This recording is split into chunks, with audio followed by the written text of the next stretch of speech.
Hi, everybody. My name's Diana Anton, and I am the co-director of the Strategic Policy Team at STAN Canada. And I'm here today with Kyle Matthews, who's the Executive Director of the Montreal Institute for Genocide and Human Rights Studies. Thank you so much for agreeing to chat with us, Kyle. Thank you so much for the invitation, Diana. No problem. We appreciate you taking the time. So just to start us off, why don't you just tell us a little bit about the exciting projects that MIGS has planned for us for 2021? MIGS deals on all sorts of issues related to human rights. So genocide prevention is a big one, but also on emerging technologies, online hate speech. So we have a couple of projects, and one that's most interesting is we're about to kick off the ground is about Holocaust denial and online anti-Semitism. That will be working with human rights groups to look at what's happening in the online space and what actors are trying to, just kind of create problems and so forth. So that's one project. We've been doing a lot of work on online hate speech with the Global Action Against Mass Atrocity Crimes Network, and we're going to be doing a lot more doing public events and writing and research on the case of the Uyghurs in China. Sounds excellent, very timely, especially with the Uyghurs in China right now. Have you started seeing any effects or any impacts from your projects yet that you've already started? Oh well, we've been carefully for the last couple of years doing more high level briefings on the case of the Uyghurs in China, doing a lot more kind of public events with key American partners like the National Endowment for Democracy. And what we've seen is that a lot of the things we've been discussing for the past 2 years have really accelerated and have emerged onto the policy agenda of many Western states, Canada, United States, Britain. So that's positive that although we were quiet, kind of raising awareness, it now is there's a seriousness in which this has gripped policymakers in the West that what is happening against Uyghurs is a serious human rights abuse and is a form of genocide. Yes, definitely, and that's especially great to see, considering that genocide is such a big issue that it's hard to see any actual concrete progress being made. So I imagine it's probably it boosts morale a lot to see your projects actually have some sort of real world impact in causing real world change. Yeah, well, it boosts our morale, but it's also a very difficult subject to talk about. So Yes. it might be good to be making some changes or seeing people open their eyes and realize what we've been talking about for a few years. But it's also a major challenge because in the case of the Uyghurs, of trying to change the behavior of a government like China, which is very powerful, authoritarian, is not an easy thing to do, and it's going to be the fight of the century to try to get more pressure on Beijing and trying to work with many countries and NGOs and civil society groups to shine a light on what's happening and to get serious reversal of policies in place now that are harming that group. Yes, definitely. So just to pivot a little bit towards the technology aspect of your work. So in the last decade or so, we've seen a lot of technological advancements. So we've seen the internet boom, we've seen AI developments in AI, as well as the widened use of social media. So we're able to connect with people from all over the world. But is there a possible dark side to this? So specifically, what kind of impact do you see technological developments having on the way genocide is presently being conducted or may be conducted in the future? Yeah, no, there definitely is. I mean, any technology has dual use. You can look at whoever invented the Toyota pickup truck had great ideas to deliver food aid across the world to get people from point A to point B. And then we've had groups like ISIS in Iraq and Syria use them as weapons of war to transport prisoners and so any technology can be used that way. Social media, emerging technologies, definitely a growing problem. What we're seeing, particularly in the case, and I'll bring it back to the Uyghurs, is which there's been a use of facial recognition technologies to monitor, minorities, to trace their every moves, to trace them in crowds. So it takes away their privacy, but then they're being weaponized, and it's basically artificial intelligence powered surveillance that's been applied against religious minorities in China. and then a deeper fear about the exploitation of some of these technologies that can eat away at privacy. Like just generally what people call digital authoritarianism, and the use of these technologies by authoritarian actors that goes totally against human rights laws and norms. Yes, definitely. Do you think this trend is likely to get worse going forward? So do you think more and more governments, especially authoritarian governments, are going to start taking advantage of technology, especially seeing the success China has had utilizing it with the Uyghurs? Do you think they're more likely to start doing this more and more? And will it become more difficult to stop it as it gets more prevalent? I think it's going to be a bigger problem for a couple of simple reasons. One is that legislation and laws are very slow to be put in place to deal with the misuse of new technologies. So we're always playing catch up, and how these technologies are introduced, how they're sold, it's a bit the Wild West out there. And the second thing I would say is that also there is now a global competition between China and the US in the technology side, and there is a fear that China is that doesn't have any checks and balances. Not to say the U.S. is perfect or any country is perfect, but there's a free media in the U.S. that can ask questions and research about the misuse of technology. We have civil society groups that can act as watchdogs. The role of journalists, and even opposition political parties that can call into question and really ask hard questions about private sector actors in society. China doesn't have that. There's no free press, there's no political opposition, there's no NGO. So the Chinese government has a lot more freedom, and pardon that pun, but has a lot more freedom to export these technologies. And we're seeing that happen, in the Balkans, to Serbia, facial recognition. We've had cases of even the European Union that has used Hikvision facial recognition technologies to counter COVID. People who might have high temperatures. Sounds very neutral, high temperatures, they can trace them in the European Union buildings, but it turns out they've also been used against the Uyghurs, and now there's a major pushback in the European Union against some of these companies. So we have to be vigilant, but I'm afraid it's going to spread more and more. We're just at the tip of the iceberg, I'm afraid. Yes, that's there's always negative consequences for new technology, and I know that we're always generally pretty slow to change, and that's not exactly a good thing, especially in today's climate, right? But so we've spoken about the negative aspects. Is there a positive side to the use of technology, especially in regards to maybe genocide prevention or like early identification of possible genocidal situations? No, there are positive things, and the one I would basically point out and think that is really clear is that social media does give individuals, activists, the power to record, to video record, to take images, and then to share that with an international audience. So we had the case, there were crimes against humanity and war crimes taking place in the Central African Republic, and Human Rights Watch was able to use social media with imagery to get the world's attention and media attention, and that led to a very strong resolution or strong support by the UN to have a peacekeeping mission in there to protect civilians. So that's a positive one. We also know that most authoritarian actors don't want to have any evidence of atrocities filmed. So people that are able to capture images using social media and sharing on social media can make things go viral and will change the behavior of states.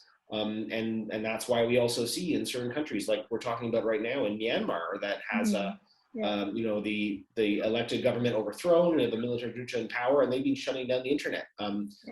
Authoritarian governments shut down the internet because they don't want people to know what's happening, and they don't want their citizens to be able to be witnesses to human rights abuses.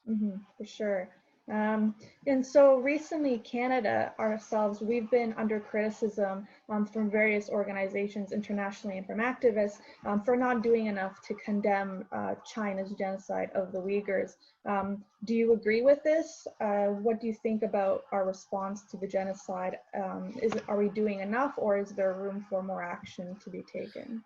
I always believe there's more room for action. So it would say this is that Canada, at least the Canadian Parliament, was the first parliament in the world to recognize crimes against Uyghurs as genocide, and it was quickly followed up by the Parliament of the Netherlands. So that's a first. The Canadian government has been using quiet diplomacy to try to have to put pressure, but Canada's kind of stuck between a rock and a hard place. We're not the United States, so there's concern that if we are too open about this, there could be severe punishment by China.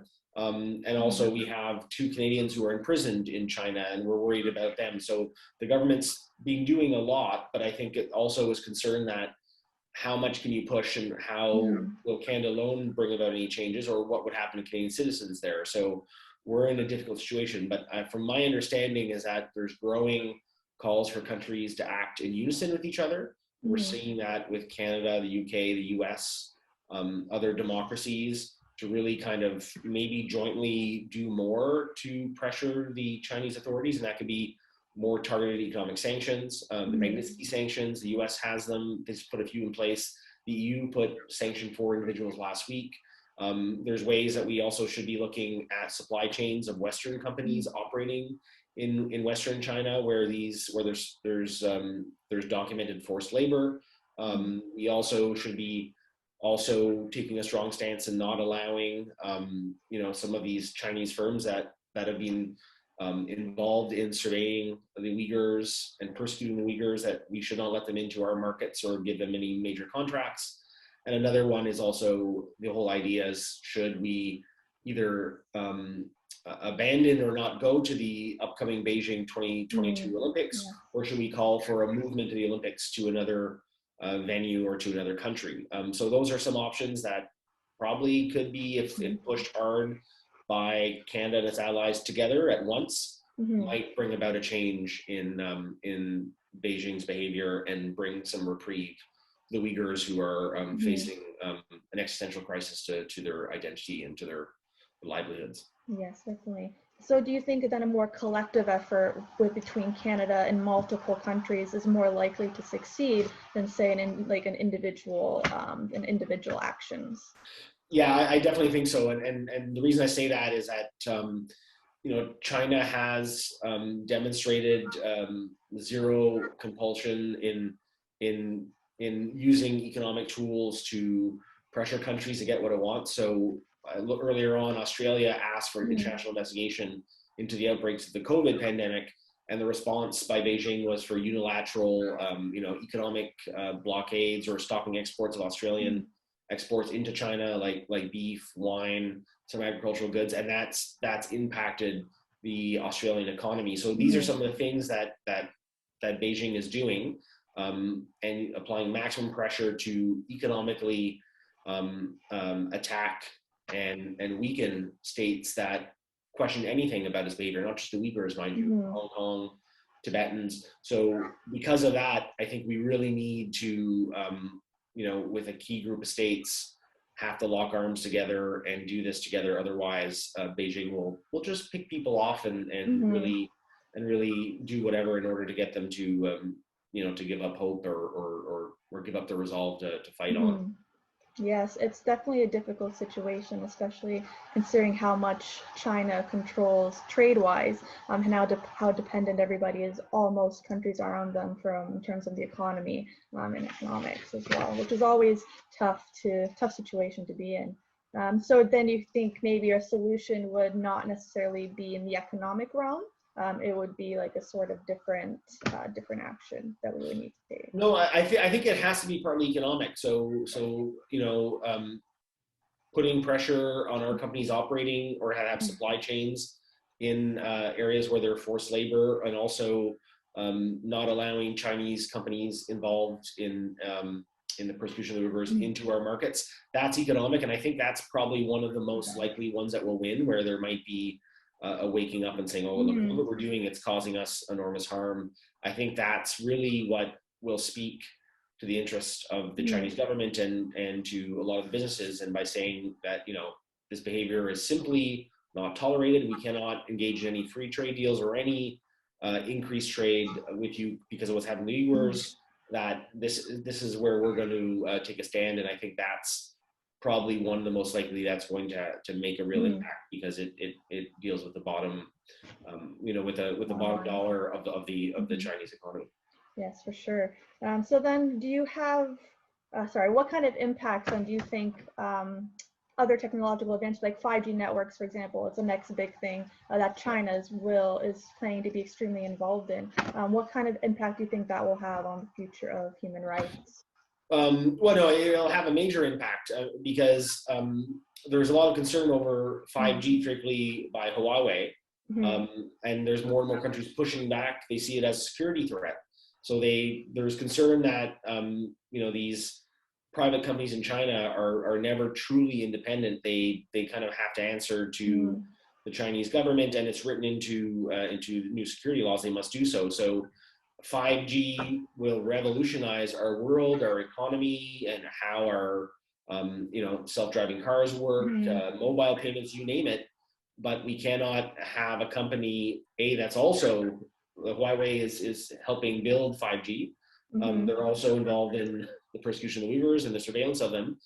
So we should most likely heed those moral calls, and also heed the security calls, where we can't trust these things, and then look at other companies like Ericsson, for example, or Nokia, European companies that don't have this, this baggage tied to them. It's a serious human rights and security baggage. So I think that's something that needs to be looked at and part of the response to human rights abuses in China. Definitely. So do you have any advice then, now ending off our interview, for any future activists who want to get involved in advocacy and how they can best make an impact or difference, especially in today's climate now with COVID and increased precautions? Listen, this case is so important. The case of the Uyghurs. We need more people to stand up and not be afraid. It's incredible how many people are afraid to stand up about this. They're fearful of what it means for their careers, or they won't be able to travel.